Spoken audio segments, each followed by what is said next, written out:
so important to take a family member or a friend, because usually family and friends are the people who love us the most, but they think that we're crazy doing this. And they'll be your... It's not nice sometimes what happens to families who don't all agree on this because of ignorance. They just don't know. So if you take them there, there's no pressure. Nobody's going to talk to them specifically or point them out. We just want them to listen for the day. Let us sell them a little bit for you. And I think they have a whole different attitude about it once the day is over. So if you can take guests with you, please bring as many as you can. It's only $100 for the guest. And we are having some vendor tables there. $35 for the table. You get to show your service or your wares. Some people make some nice money at these events. People like it. And the other thing, some of us might not have a whole bunch of money, man, but they'll spend it at these events. It's only $35, and then also if you get a table, you also will have a chance to talk in front of everybody for like 3 to 4 minutes and tell everyone what you're doing. The hotel room is only $119 a night. Now, this is a Marriott. It's a nice hotel, but we always get discounts. And usually this room costs about at least $200 a night. It's only $119 plus tax for the room. If you want to cut costs a little more, Juanita is in charge of the room share. And Juanita, do you want to talk about that real fast? Sure. I'll be fast. Yeah, if anybody wants to get on the list with me on room share, and call me at 702. If you have any questions whatsoever about the summit or the rooms or anything, you can give us a call at 800. It opens up about an hour after the call, I think. That number is 8 weeks ago. All right, so tonight somebody asked about which book. Well, did we figure out, was it in the Neotech 2-key book? I don't have that book, Charlie. I know it's I don't have it either. Discovery. Yeah, it's in that though, I believe. It's I think it's the 2-key. It's basically, I'm working, I think, Juanita's too, from the Frank R. Wallace collection. All right, and that's another great book out there. But I think in the Prime Discovery, I think it's book 4. It's in, and it starts on page 229. We're in chapter 26, Breaking the Bubble of Mythicism. We started with this last week, and we already covered a couple pages. And then we're going to continue more tonight. But let me just recap with what we did cover last week. Frank Wallace here, he brings up a lot of famous philosophers like Julian Jaynes, which a lot of Neotech is based on. He talks about, he also talks about Ayn Rand and Leonard Peikoff, who was her right-hand man, basically.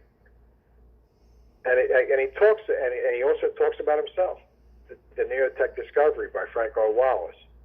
And this is all what helped form Neotech. And he's talking about it, and he's talking about Ayn Rand, he's talking about Peikoff, he's talking about Julian Jaynes, he's also talking about Michael Milken and Albert Einstein. But he also, which surprised me the first time when I read this for the first time, that he also kind of dished them a little bit too. He says, all of these major value producers, and he used the word producers before Mark Hamilton start using a whole different word than producers, creators. So that's what he actually means here. He says all of these other major creators, and he names them all again. He said, but they were also trapped in their own bubbles of mythicism. He says, thus they never identified the widest, most important values contained in their work, for they would rather perish than abandon their lifelong emotional and material investments in the status quo that trapped them in Earth's anti-civilization. Every citizen of planet Earth exists in a self-made mystical bubble in order to live correctly in a loser's anti-civilization. pretty strong words, but he was absolutely right. They all kind of sold out at the end so that they would still fit in this anti-civilization world, even though they didn't believe it. It's incredible how, the only person who never did back down on his beliefs out of all these great writers and great philosophers and great scientists and inventors was Frank R. Wallace. It's incredible how he just never backed down, and how he just and the way he wrote, he just put it right on the money. So, what I want to talk about tonight is a lot of Ayn Rand, who basically she wrote some many great books, and she wrote I read them back to back when I was 18 or 19 years old. And I just went blank on both names. You believe? Well, is the one Atlas Shrugged? Yeah. So, Atlas Shrugged, and I just went blank. The Fountainhead. Fountainhead. Yeah, Fountainhead. I did read those books. I was 18, 19, or 20 years old, and I stumbled across one, so I read the other one, back to back. And it really changed my life back then. I mean, I wasn't sure if I understood it all, but it sounded like a fantasy. This objectivism, this way of living, this whole way that we never heard of before. And even though she had many mythicisms of her own, and she really did,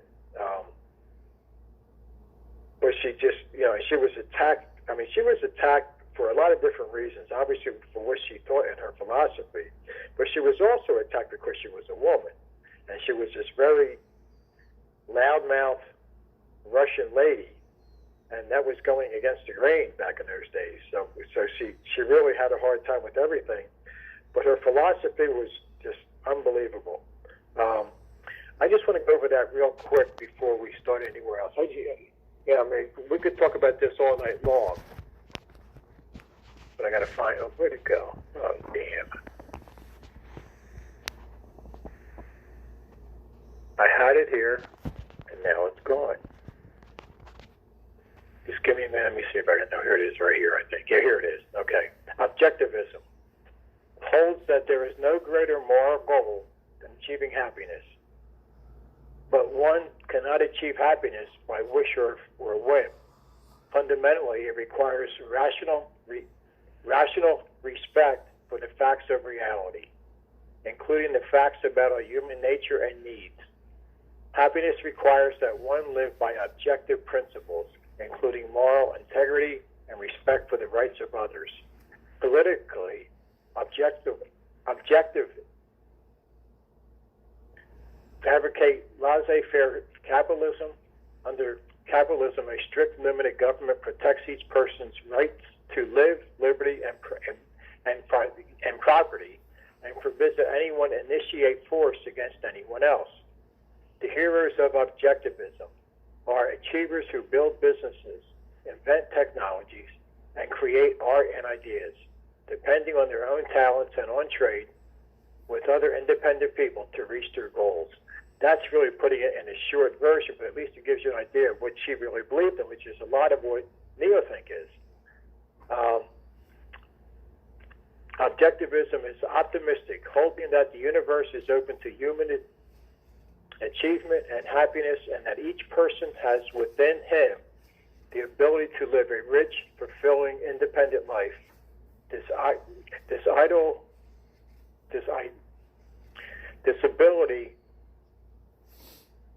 idea basically is in her novels, which continue to sell by hundreds of thousands each year to people attracted to their inspirational storylines and ideas. And then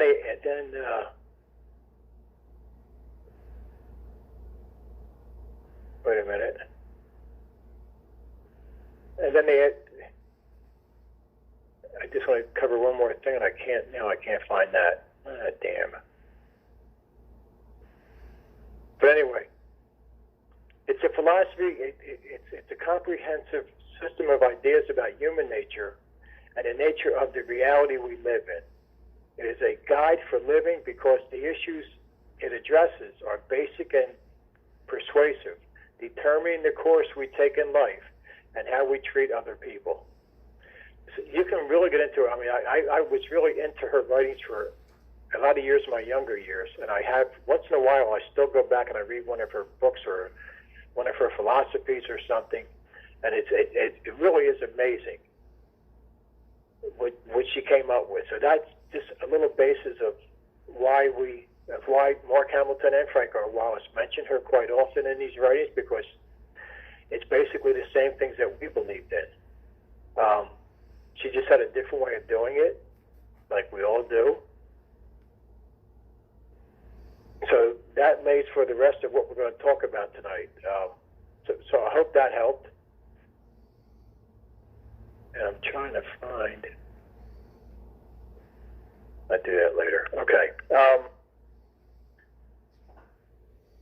So basically, after she died, then this Leonard Peikoff, who was with her almost the whole time, what he did was,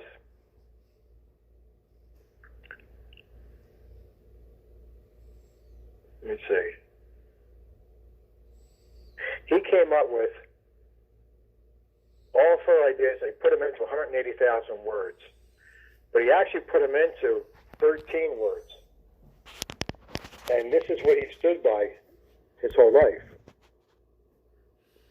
And it is, what is.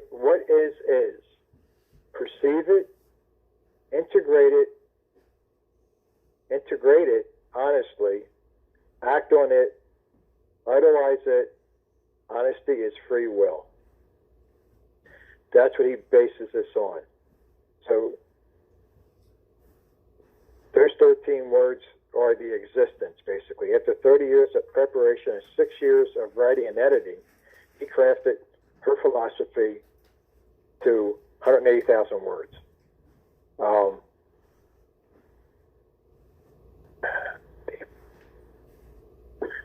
It's a philosophy that they had to fight for. It's a philosophy that most people don't understand. Obviously, the politicians don't believe it, don't want it. But she had the same thoughts as like Frank R. Wallace did. The bottom goal is to live happily. Have no initiatory force against you. People can be themselves. People can go anywhere they want. They can come up with any ideas that they want. Nothing's going to stop them. Everybody's equal. Everybody has rights. It's sometimes it just sounds like a fantasy. It still does sometimes to me. Will we ever get there? Will we ever have a life that we can create like that? It seems like today it's getting worse, and it is, and that's the problem here.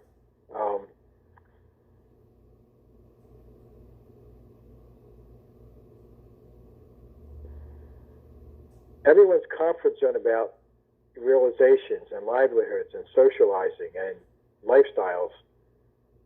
Every which way that we try to live today, no matter how good that we try to live, everything is based falsely dependent on the wealth and life-destroying anti-civilization. Yet in reality, no healthy, prosperous life is dependent on any anti-civilization or any other parasitical humanoid. But yet, aren't we all doing that? And we are. We are trying to live this life that we always dreamed of, that we learned from Neothink, but yet we're still in this anti-civilization. So we have to sell out at certain points just to survive in this anti-civilization. But Neotech is fully integrated honesty applied with a dishonest anti-civilization. And then it goes into Zon power, which is that limitless power radiating from the civilization of the universe. And Zon power unifies and evolves existence, radiating an unbreached, integrated honesty throughout the universe.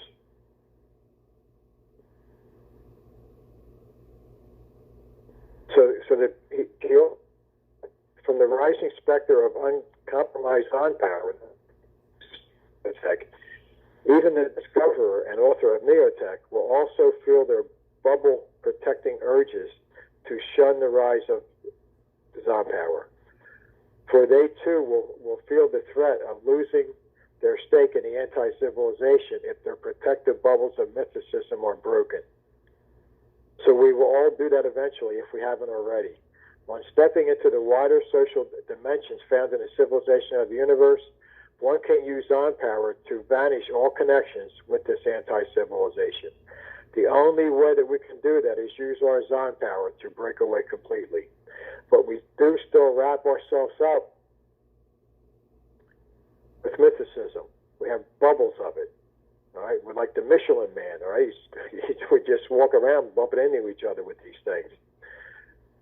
We have taken a lot of our mythicisms away. We have fought some of them and we beat them, but we still hold a lot of them. And even Frank R. Wallace couldn't break all the bubbles of mythicism, and he admitted it.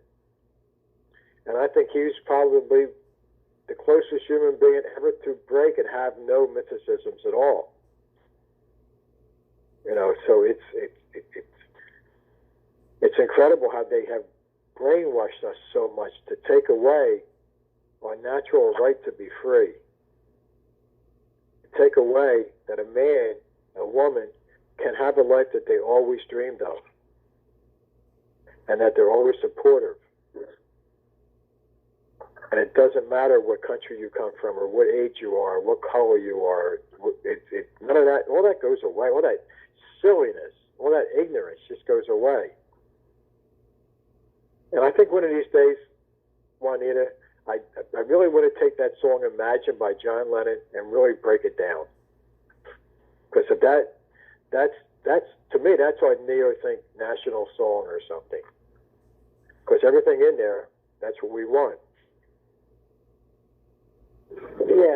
Yes, I agree, Charlie. That song, if you really break that song down, it's about how they have us in the bubble here, and what FRW was talking about, how we hang on to things that don't really serve us because they have us trapped, and they still do that. They have us in that mystical hoax. But that song, it does break it down, how all the people can live as one and in harmony. And I think that's the strongest part of the whole song, is living in harmony with each other and just being that value creator, just creating beyond the beyonds.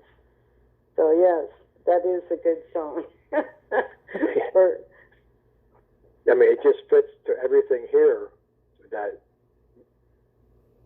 we believe in. But then the government and religions, they provide the behaviors, the laws, and the values understandable to general populations. Rational government and rational religion, therefore, benefit society. But can somebody tell me, between government and religion, where's the rationality at? There is no rationality. People believe it's rational. But what has government ever done for you? What has religion ever done for you? All they do is give you more mythicisms. All they do is break you down more and more to a servant, to a slave. Takes away your hopes, your dreams. They drain us of that every day. And then they do that because we give them the money, and we give them the power from us.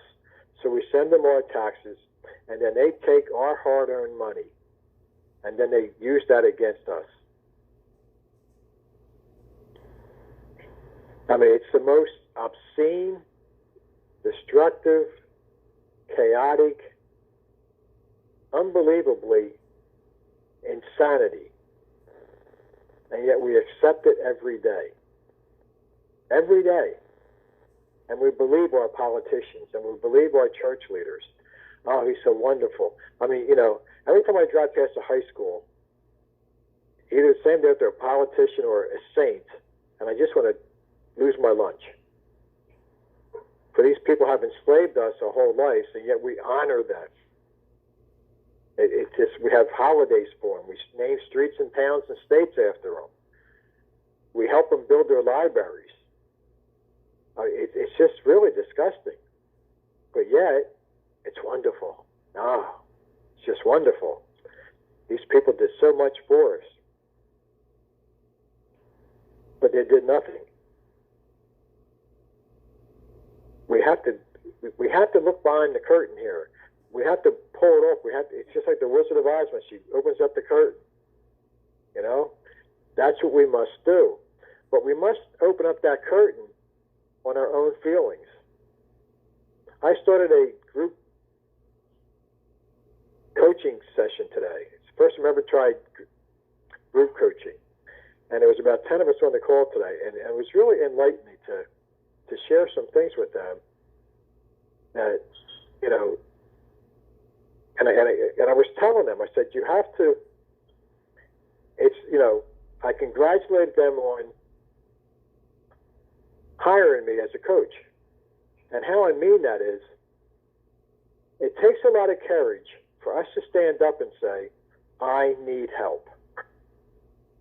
That's when we finally let go of our ego for a change and say, you know, here I am, I need your help. And I always congratulate everybody who hires me, because I am a firm believer in that. And you should take that as a very sincere compliment, that you were big enough to say, I need help. And everybody seems to have a hard time understanding that in the beginning, you know.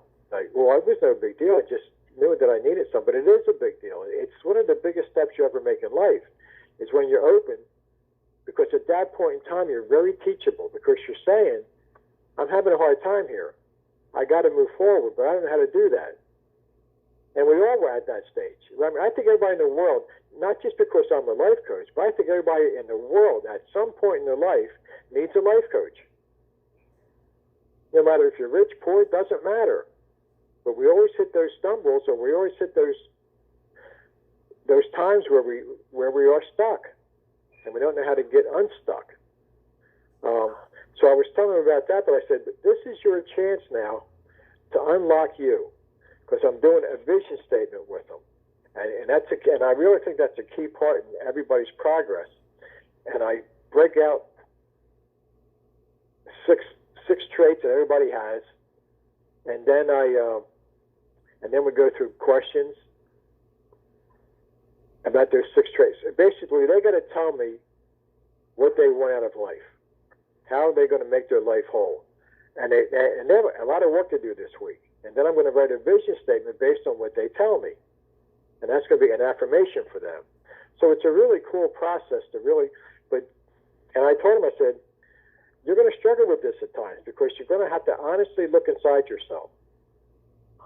And you have to look behind the veil and see the real you. And sometimes that can be a very scary place to look. We have a hard time looking inside. Why do you think we always follow everybody else on the outside? It's easier. Government says do this, I'll do it. Teachers say do that, I'll do it. Takes the pressure off of me. And that's how we got in this mess to begin with. So for us to really change our lives, we have to tear down the curtain. We have to jump into this. We have to jump into NeoThink. You have to jump into your life and make you a priority.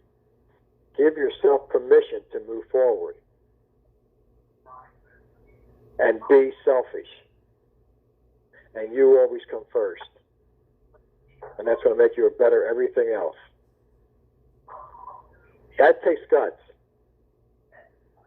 It takes courage to learn NeoThink. It takes courage to put it into action. It takes courage to stand up for yourself. But every time that you do with NeoThink, you can't lose. Because everything that they throw at you from the anti-civilization doesn't stand up to integrated honesty. There's no way that they can win. As long as you know NeoThink, as long as you're integrated. You got to tear down the walls. As long as you believe in what's in these pages, as long as you read it day in and day out, as long as you put it into your life, and as long as you keep moving forward, you're only going to get stronger and stronger, because now you're taking back your powers. And these Humanoids. I love that term because that really describes these people, humanoids. They have no feelings. They just don't care. It's just about them. It's about having that power and that power over you. And they rub it in your face every day. And they take away all your money. And they take away your pride. And you're always struggling around because where it does it say that we have to live under a burden of life. That's what they do to us. And we let them. So dig in on this information.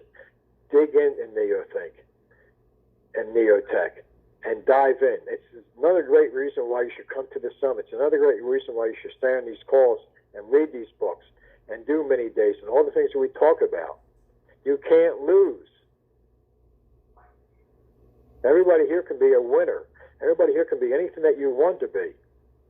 And I'm the perfect example of that. And so is Juanita. And so is Karen Abernathy and Brenda and Brenda Reinhardt and many other people here. They're all moving forward because they want to. Now they are given permission for themselves. In fact, Brenda is going to do a talk at the summit about permission. That's how she got untracked. She gave herself permission to do so. And it sounds kind of weird, but we all have to do that. I had to give myself permission to finally say, Charlie, it's time for you to start moving. You have my permission to do that. Sounds weird, but it's true. Juanita gave herself permission. Karen did. I did. Many of the mentors have. Many people here have, but not enough. Give yourself permission to live. Sounds so, why don't I do that? We have to start asking ourselves questions over and over again. You got to keep questioning yourself. What's stopping me, or why? Wow, I had a great day today. Why did I have a great day? Well, geez, I did this, I did that. All right, I had a bad day. Well, why did you have a bad day? Because I was lazy. Because I didn't do this, I didn't do that. You've got to constantly stay on yourself. You got to constantly ask yourself questions. You got to take inventories. But you got to want to. You got to want it. You got to have that fire in the belly. You got to have that desire. You got to have all those things to move forward. And it's not easy. But every day, especially on the bad days, think how great you'll feel when you make it. Never lose that thought of how's it going to feel. It's a great way. I tell you, some days it's the only thing that keeps me going is that I know when I get there, it's just going to be wonderful. I mean, and my goal now is to somehow stay alive long enough to see the sea of you that first day. At this point, I doubt it, but I'm not giving up on it. But I would love to be there. I want to know what it truly, truly feels like to have forever. I can only imagine what it feels like now. But how many years after that is it going to take for us to finally accept that, to finally understand that we have forever? I don't know. I don't know how long it's going to take, but it's going to take a while to finally grasp that idea that we're not going to die, that we're going to live in this perfect world, and the knowledge that we can learn. But imagine in one day, the burden of life is completely off your shoulders, and the joy of living is upon you now. And you pick and choose the kind of life that you want. And nobody's going to stop you. I don't know. I'm just rambling on here, Juanita. I got a little wrapped up there. I love it. I love it. I was there today too. I've had experience this week. When I say we read and we study this material, but then to go out and experience it, and I had the tools in my head, and I had my 2 feet standing on them. What they did to me, the state of Nevada, with my business license last week was unjust.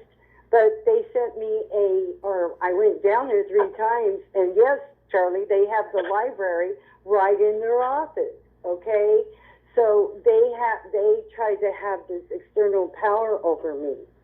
And I was on time with my license, but the whole state computer was down. So what did they do? They, even though I was on time, I could not go out and do my business. For 7 days, they shut me down. And when I went, finally, I kept fighting it. They finally gave me a temporary, and I went down there, and they were showing their power, but they have no power. Because, see, it proved to me that they cannot do nothing without a computer. So they had no power over me. But this is what's going on out there. So that mystical hoax, we have to bust our own bubble. We have to move towards the sea of you every day, and we have to see what is. And I love those 13 words. What is. Perceive it. Integrate it. Honestly act on it. Idealize it. And then also, honesty is free will. We have to stay loyal to our honesty. And business is what moves us forward. Business is. And when Charlie was talking about Ayn Rand, like Franco Wallace refers to Ayn Rand, yes, there was mysticism back then, but look what year it was. We have moved forward. We've evolved. This is a doable thing here. I got an apology letter from the state of Nevada for my inconvenience, but I still lost my whole week. and did I lose pride? No, because I'm neo-think. And I stood up to all those people. And I'm just saying, they know they affected a lot of people. And they didn't, and like Charlie said, they do not care. They're subhumans. They're humanoids. They have no feeling for human life. They do not care. And I actually ran into a lady I was negotiating with 2 companies, and she actually said this. They just want us all to die. And exactly what it is. People are waking up.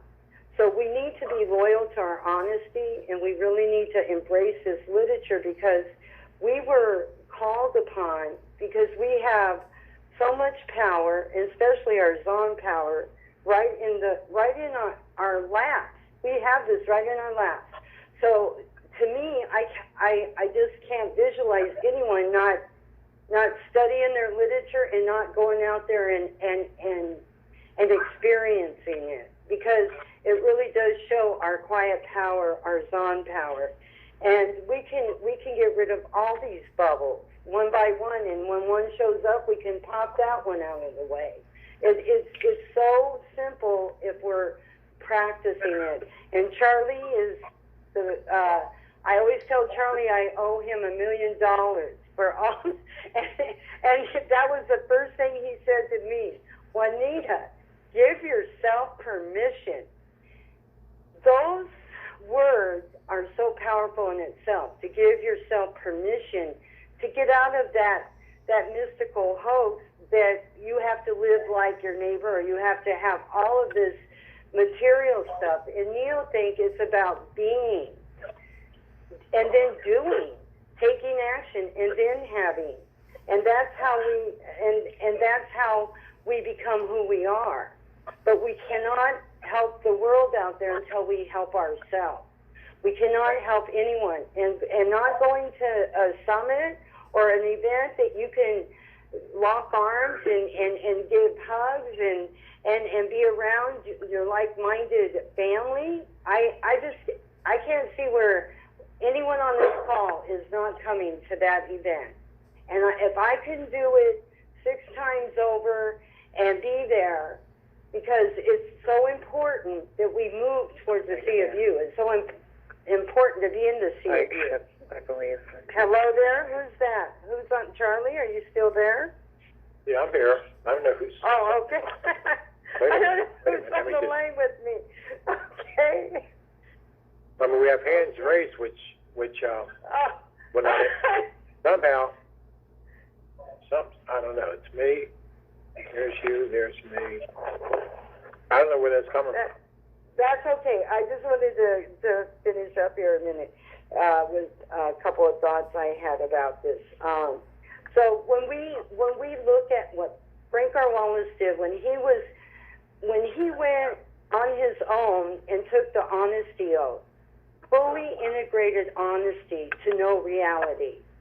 It's not that we're going out there and causing a war. We're standing up for what is just and what is right with pure love and pure honesty. That is our catalyst in NeoThink. We have to live by that credo, because if we don't, we can crumble. And I was determined not to be a Tucker. I am not a Tucker. I will go down with a huge fight. And I'll tell you that right now, especially when it comes to NeoThink. I have, Charlie mentioned it in the beginning of the call, I have left my family members. I have left friends that I thought were friends that weren't. Because if I believe in something, I'm going to believe in it 1,000%, but I'm going to believe in myself 1,000%. 6 years ago, I could not even say hi on the phone. I was so full of fear, and look where I'm at today. That's because Charlie, a life coach, saw something in me before I saw something in me, and the same with Digger. And with that, Charlie, I'll give it back to you for a few minutes. Thank you, Juanita. That's why, I can tell when people are really trying here and when people aren't, because it's so easy to figure it out. I mean, when people call me on the phone, or I'm calling them back because they have questions, and a lot of people say, well, I have 5 or 6 books, but nothing's working for me with this. So I ask them just a few simple questions, like how many books have they read cover to cover? Have they found their Friday Night Essence? Are they doing them many days and they don't even know what those things are? Well, now, how can we have an intelligent conversation with each other? And this one guy got very upset with me one day when I said, I let you bitch and complain to me for almost 10 minutes.